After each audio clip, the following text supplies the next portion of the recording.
Hello, my name is Ian Campbell, a future educator in the Bradenton, Florida area. This PowerPoint presentation is a brief synopsis of ADHD in the education system in relation to my future career and the demographics of Bradenton in relation to that subject matter. Under the Section 504 for the federal government, students with disabilities are protected from discrimination and segregation, including in the classroom.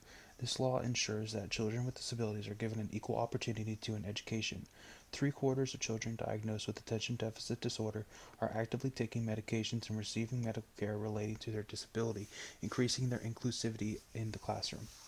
It must be said, though, that 23% of children with ADHD or ADD are not receiving any medical intervention whatsoever, decreasing their chances of inclusivity in the classroom.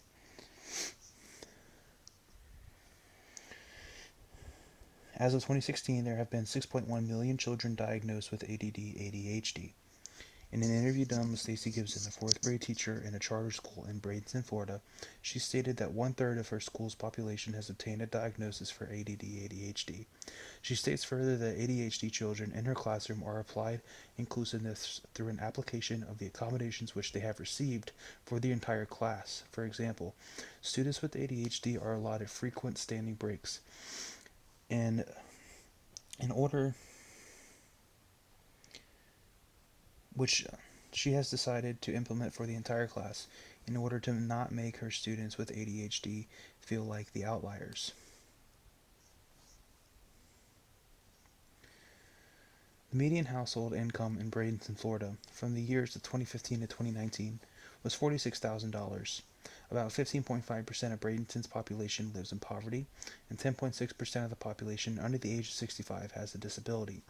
These statistics indicate that social mobility in Bradenton is somewhat stagnant, which does not allow room for growth or improvement on issues that have a socioeconomic impact.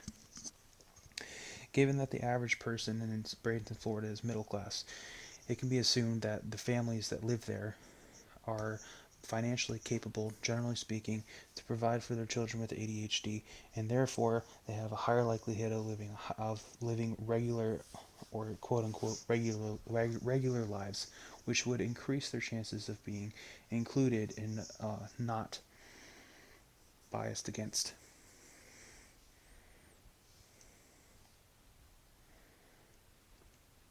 Bradenton, Florida has a predominantly white population with an average age of 45. There is then an equal population of African Americans and Hispanics and a very small percentage of Asians. The diversity of the city is constant and does not see any large changes from the years 2015 to 2018. Consistency and diversity is both positive and negative, as consistency means longer time under practice in terms of conquering diversity related goals, as the constant doesn't change. The negative is that a lack of increasing diversity means stagnation and a decline in new ideas and cultures which may positively impact population on diversity related issues and which could easily translate into people with disabilities such as ADHD.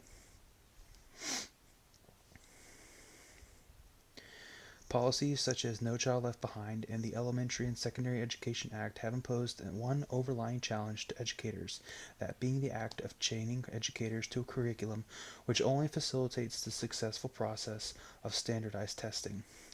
These chains have successfully inhibited a plethora of educators from being creative or catering to individual student needs, as to teach to a standard means that students must be viewed as a standard as well, which then is rather than a series of individuals. Not only that, these policies have forced schools into providing passing grades for students even if they haven't been earned. Their funding depends on maintaining metric-based success, and therefore there is no benefit for the school in failing students, and they cannot afford to lose funding. This causes educators to be dishonest and for the students to have an inflated sense of success. Students caught in this trap get behind and stay behind academically for the rest of their lives in a lot of cases because success was gifted to them, it was not earned. In a career where not much money is there to be made, having eternal job security to look forward to in the future was a great incentive. The doing away of the tenure program in Florida only goes toward providing fewer reasons for teachers to stay teachers.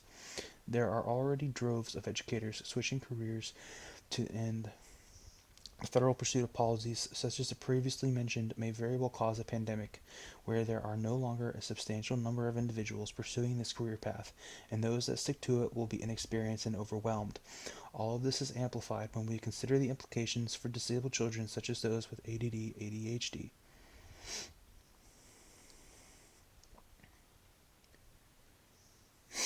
Students suffering from ADD struggle mostly with focus and information retention due to a lack of focus, which means that reading, an action that takes great focus in information retention, is a subject of severe disparity for these students.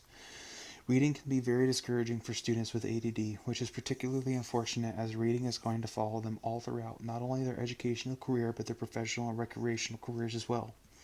It is therefore of paramount importance that educational institutions provide students a means to create confidence for students with ADD when it comes to reading and retaining that which they have read.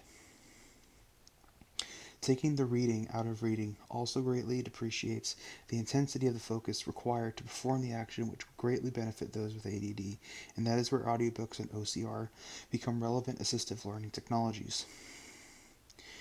The utilization of a service such as Audible will provide a significant quality of life increase for students in which are being serviced. Audiobooks allow students with ADD to focus more on the information at hand rather than the action of reading itself, which may not come easy to them. They can even find other stimulatory activities to partake in while listening to audiobooks, which may go toward increasing their focus and make them less likely to drift off. OCR programs allow a student to scan printed material into a computer or handheld unit. The scanned text is then read aloud by a speech synthesis screen reading system. This technology comes in a multitude of shapes and sizes in the form of ePens, scanners, standalone software, and hardware, and acts as a great supplementary resource to audiobooks, as audiobooks will not provide a means for students to read classroom materials more readily, whereas OCR can fill in that void.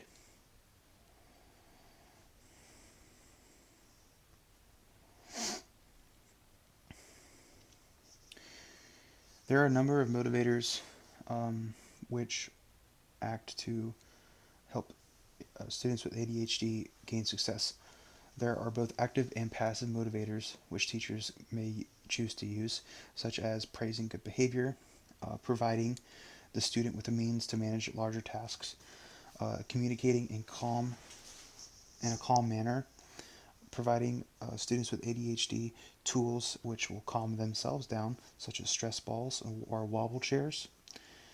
It's very important that educators recognize when a child is using hyperactivity behavior to remain on task and stay patient so that they can assist that child if further assistance is needed. It's important that they provide frequent breaks for the class as a whole in order to facilitate the needs of the student with ADHD. And they must also create clear and concise classroom expectations so that passively there is a basis upon which a student with ADHD will perform.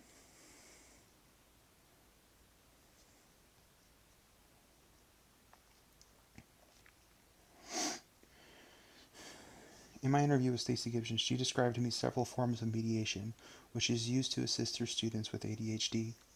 Student pull-out services are there for ESC-specific educators to extract children with disabilities from a classroom in order to supplement their learning through one-on-one teaching on subjects such as reading comprehension, writing goals, speech goals, and collaborative work. Push-ins are just like pull-out services, except they are designed to maintain cohesion throughout a child's day by providing the same services to the child, but in an environment they are familiar and comfortable with. Children with disabilities, such as those with ADD, ADHD, have an extracurricular outside of the standard classroom, which has been set up via the ESC department in collaboration with the parents to work on subjects which the child struggles with specifically due to their disability that may not be granted enough attention in a traditional classroom setting. Finally, centers are a form of mediation which grants children with ADD, ADHD the opportunity to express their energy in a constructive manner through collaborative team-based work, which still goes toward accomplishing the goal of the lesson. That concludes my PowerPoint presentation. Thank you for your time.